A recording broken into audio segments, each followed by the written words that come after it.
Hello, I'm Michael from Beer on the Keyboard. This is a ramen review, noodle night, whatever. I don't know. I haven't really come up with a good name for it yet. You guys decide, in fact, what's a good name for this thing. Drunk white guy tastes instant noodles. I don't know. Whatever the you guys want to call it is fine with me. I could just use a suggestion for a name here. Point is, I'm still doing it. Here we are, round 2. We're talking about Sapporo Ichiban, Japanese-style noodles and original flavored soup. Traditional quality of Sapporo Ichiban. So without further ado,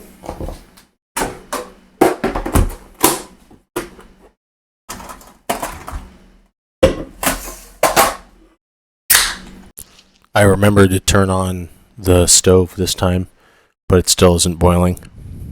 It was too short of an intro. Here we have Sapporo Ichiban, created by Sanyo Food Co. Ltd., based out of Tokyo, Japan. Although they are originally from Maebashi, Japan, they relocated their headquarters to Tokyo and also have a processing facility in Garden Grove, California, here in the United States. So very simple setup here, just a seasoning packet and the noodles itself. You go ahead and boil them for 3 minutes in 2 cups of water. Pretty typical instructions there. Just some fun facts while you're looking over the instructions there. Sapporo Ichiban actually translates to Sapporo's #1 noodle, and this flagship variety, the original flavor, is actually soy sauce. After a couple of minutes, you're definitely starting to get a good cook on them.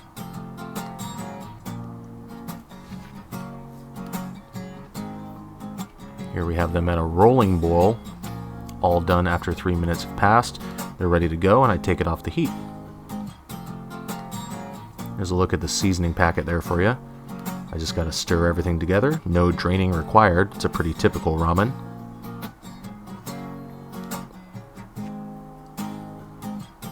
Let's go ahead and speed through all that stirring there, and we'll get right to the good stuff.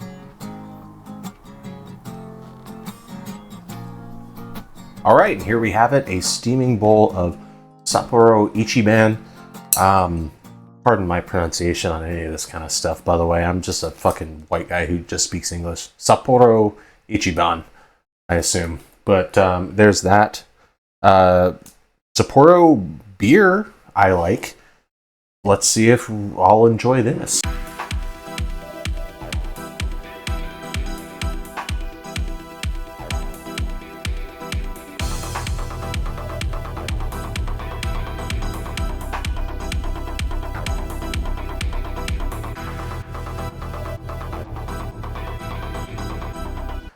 This is actually the type of ramen that has a broth with it, unlike our last episode that was supposed to be served after you drain the liquid off. This does have a broth with it, and it's honestly really reminiscent of a lot of the ramens that you eat as a kid growing up. You have the brick of curly noodles, and then you have the little seasoning packet. I want to dive right into the noodles. I'm going to dive right into the noodles, and then I'm going to taste the broth on its own. These are still, I do have a spoon for me this time.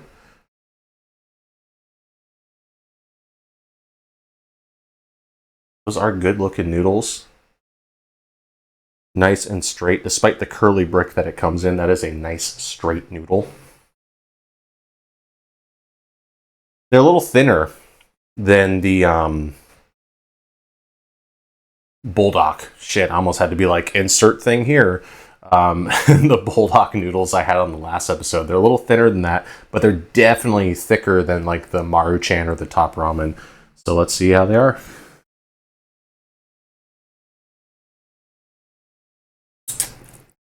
That's honestly not dissimilar from some of the cheaper brands like Maruchan or Top Ramen. A little bit more of a thickness, a little bit more of a chew to the noodle, but honestly, your teeth just slide right through it. It feels like there's just a lot of wiggly noodles in your mouth. Don't quote that out of context. They don't taste cheap, but they also don't taste expensive. I'll put it like that. There's like savory notes to the broth that I'm getting just from what's clinging onto the noodles. Obviously, the sauce doesn't stick to the noodles like God, I keep forgetting the name. Bulldog. Like the bulldog that I had on the last episode, the sauce doesn't just cling to those noodles because this isn't really a sauce. It's a soup. It's a broth. So let's try that on its own. It smells. Let me just talk aroma first.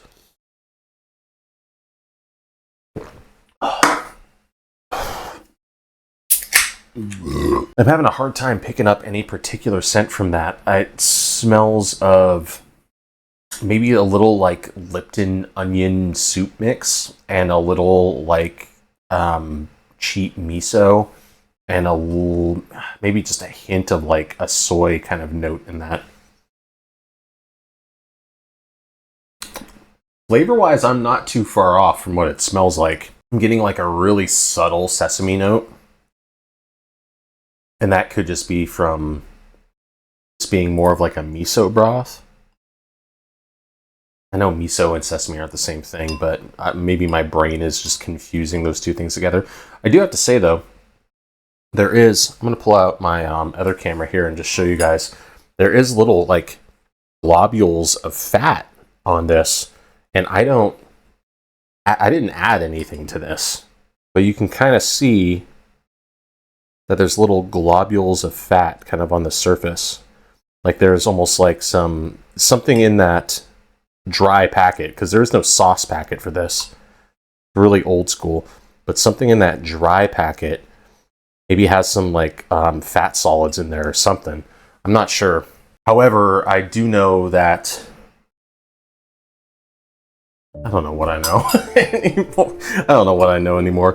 Point is, there is some fat or something in here, and I'm not sure where that came from because I don't add anything to these, just so that I can show you guys what they're like strictly on their own. Let me try this one more time. Yeah, I mean, slight sesame flavors, a little bit of that like funky miso flavor, a little bit of that soy kind of hits the back of your throat. It's not spicy at all. There's no spice to this whatsoever. It's not a bad soup, to be honest with you. I compared it to Lipton's onion soup earlier, but I honestly think it's probably a little bit better than that. Let me go into these noodles one more time. It's not a bad looking noodle. Yeah, the mouthfeel on these noodles compared to the Bulldog. Fuck, I almost forgot it a third time. Compared to the Bulldog noodles, I think this is a worse noodle. Flavor-wise, the noodle's not bad. I think that it soaks up the broth nicely. Even though the broth doesn't cling to it, it does soak up the broth, especially since I've kind of let mine sit for a little bit. Not a huge amount of time. It's still steaming. Not a huge amount of time has gone by from when it went to the stovetop to when I took photos and glamour shots and shit of it to me eating it right now. But enough time's passed where the noodles have absorbed some of the soup in a positive way, in a good way. They're not soggy, but I don't think they have a great chew to them, especially compared to the Bulldog. Man, I don't know. I want to like this. This is a blank slate ramen. This is something that you put other things into. There's nothing wrong with that. I think if you have some fancy upscale ingredients, like some pork belly, some nice quality, I mean, even not quality chicken eggs are becoming a premium ingredient these days, am I right? You do a nice soft boil on them. You throw that in here with some green onion, with maybe some roast pork belly or something like that. If you can get your hands on some like fish cake or something else that you would put into ramen. This is all the traditional ramen things can go in here. Some nori on the side. It could use some spice. So some chili paste or something like that would be fantastic in here. Even a pat of butter and a bunch of minced garlic. Literally, I'm like, this is a ramen. This isn't trying to be anything else. This isn't trying to be all that special. This is the instant ramen you use to make more fancy ramen than your normal weekday, too tired to cook, excuse me, ramen. Like that's all this is. I forget what the price point on this is. Kind of go into these blind, and then I kind of will do some research and shit like that after the fact. If the price point on this is a great deal higher than Top Ramen, I would say don't get this. But if it's on par with top ramen or a little more than top ramen or Maruchan, if this is 4 or 5 times more expensive than that, no. If this is 2 or 3 times more expensive than that, okay. I think it's about worth that. I think the broth has better flavor to it than just your standard chicken bouillon broth that top ramen comes with or cup noodles comes with. I think it's neutral enough, the soup. It's neutral enough that you can pretty much do anything with it. You want to put pork in there. You want to put chicken in there. You want to put, like I said, boiled eggs, nori sheets, chili flakes, chili oil, butter, garlic, corn, whatever you want to do with this, you can do with this. This is a blank slate. This is a canvas ramen. Let's take a look at the old nutrition facts here. 19 grams total fat. Remember, not bad for you. Remember that. Fat's good.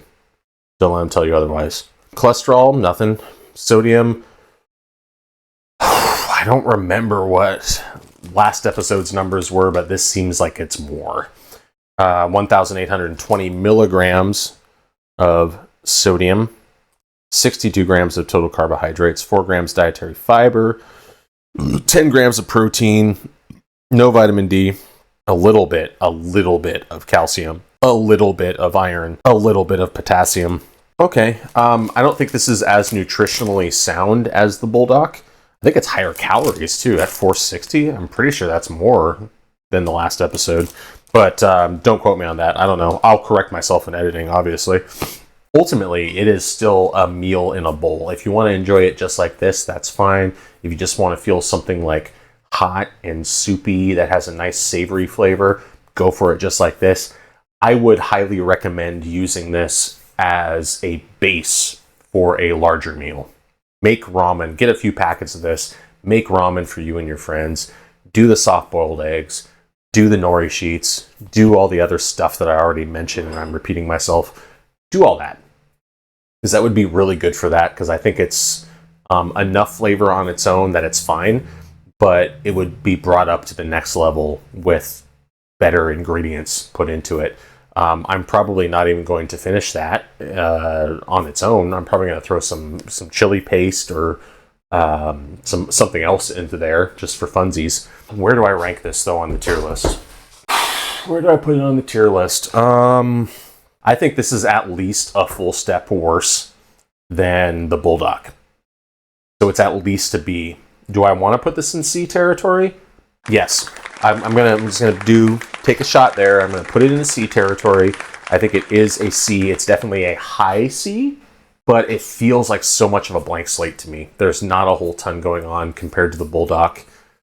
That to me, it's at least a couple notches lower. High C, low B. I'm gonna leave it into high C right now, and I'd rather bump something up than bump something down. So I'm gonna put it in high C right now. If everything else I try turns out to be way worse than this, then I'll go ahead and I'll put this into a low B tier. But right now it's a high C. Put stuff in it. The Bulldog, you can eat that on its own as a snack, as a meal, as whatever you want to do with it, and you can add things to it, and it would just make it that much better. This is kind of on its own, sort of whatever to me, and I'm not offended by it. It doesn't taste bad. It's just not a whole lot going on. So I would recommend to do something with this, and that's what keeps it in C tier. Makes it a blank slate. Blank slate. Blank slate. Blank slate. Fuck. Tabula rasa. Anyway, thank you guys so much for being a part of whatever this show is called. Until next time, I'm Michael from Bear on the Keyboard. Stay salty. I guess that's my catchphrase now.